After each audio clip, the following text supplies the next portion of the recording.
സന്തോഷവും സമാധാനവും ആത്മവിശ്വാസവും ധൈര്യവും ഒക്കെ വർദ്ധിക്കേണ്ടതിലേക്ക് എന്തെല്ലാം പുതിയ തീരുമാനങ്ങളാണ് ഞാൻ എടുത്തത് എന്നതാണ് നിങ്ങളുമായി പങ്കുവച്ചുകൊണ്ടിരിക്കുന്നത്. കഴിഞ്ഞ 2 വീഡിയോയിലൂടെ 2 തീരുമാനങ്ങൾ ഞാൻ അറിയിച്ചിരുന്നു. ഇന്ന് ഈ വീഡിയോയിലൂടെ 3ാമത്തെ തീരുമാനം പങ്കുവയ്ക്കുകയാണ്.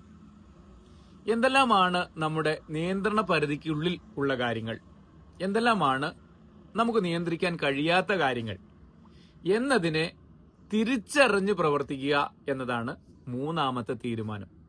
ഒരു ഉദാഹരണത്തിന്, ഇന്ന് മഴ പെയ്യുമെങ്കിൽ അതിൽ എനിക്ക് നിയന്ത്രണങ്ങൾ ഏതുമില്ല എന്ന് തിരിച്ചറിയുക.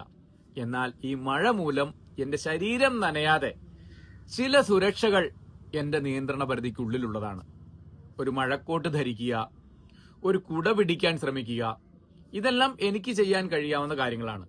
അങ്ങനെ മറ്റുള്ളവയെയോ നിയന്ത്രിക്കാൻ ശ്രമിച്ച് സമ്മർദ്ദത്തിലും നിരാശയിലുമാകാതെ നമ്മുടെ പ്രകടനങ്ങളെയും നമ്മുടെ പ്രതികരണങ്ങളെയും നമ്മുടെ സംസാരത്തെയും നമ്മുടെ സംസ്കാരത്തെയും നിയന്ത്രിച്ചുകൊണ്ടും പരിപാലിച്ചുകൊണ്ടും നാം സന്തോഷമുള്ളവരായി മാറുക.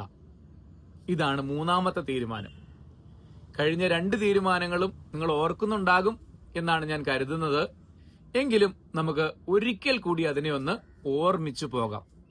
2ാമത്തെ തീരുമാനം, നമ്മളിലേക്ക് എത്തുന്ന കാര്യങ്ങളെ ഒരു കാവൽക്കാരനെ പോലെ പരിശോധിച്ച് മാത്രമേ നമ്മുടെ മനസ്സിലേക്ക് പ്രവേശിക്കാൻ അനുവദിക്കാവൂ.